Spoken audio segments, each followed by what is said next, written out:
नमस्कार, श्री स्वामी समर्थ. आम्ही बघा बीचवर जाण्यासाठी आलेलो आहे. गाडी तिथे लावली आणि इकडे बघू शकता हे रूम बघा सगळे अशा प्रकारे पॅक केलं जातं.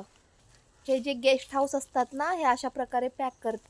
हे बघा हे ज्या ह्या काळ्या पिशवीच्या बॅगच्या आतमध्ये ना ते रूम्स असतात. ते जेव्हा आता पावसाळ्यात ना फुल असं पॅक केलं जातं. हे बघा हे गेट आहे, हे लाकडाचं आहे. ह्याला सुद्धा फुल असं बांधतात, कारण की ते पाण्याने भिजू नये आणि प्लाऊड खराब होऊ नये म्हणून. आणि हे सगळं बीचच्या अगदी जवळ आहे.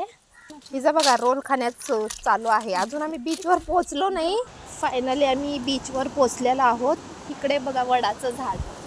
हे वडाचं झाड ना एकदम एकदम म्हणजे बीचच्या जवळ आहे. बघला हे वडाचं झाड आहे आणि समोर बीच म्हणजे अगदी किनाऱ्यावरती हे वडाचं झाड आहे. बीचवर तर खूप शांतता वाटते म्हणून आलेला आहे. इथं काय आता काही बघण्यासारखं काहीच नाही आहे. पण आता मासेमारी पण बंद आहे आणि थोड्या दिवसाने मासे हे पकडायचे चालू होईल. जाळ टाकतात. आणि इथे बघता बोट, किती सारे बोट आहेत. सगळे पॅक बंद केलेले आहेत बोट वगैरे. इथं बघा हे किती बोट आहेत. फक्त एवढ्याशा एरियामध्ये एवढे सारे बोट आहेत.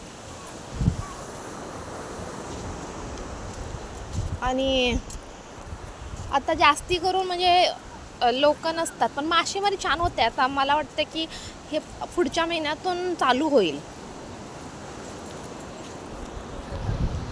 इथं फक्त थोडं शांततासाठी यायचं आणि मला पण यायचं काही इंटरेस्ट नसतं. म्हणजे मुलगीला केव्हा तरी असं यावं, उगाच पाण्यामध्ये नसतं जायचं तिला, कुठेच नाही. फक्त असं चालायचं असतं तिला, फक्त असं मज्जाने चालायचं असते आणि काहीच नाही.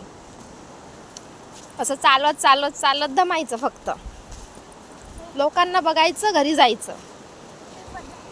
संध्याकाळची वातावरण कसं वाटलं इथे बघा. आणि आवडल्यास लाईक करा,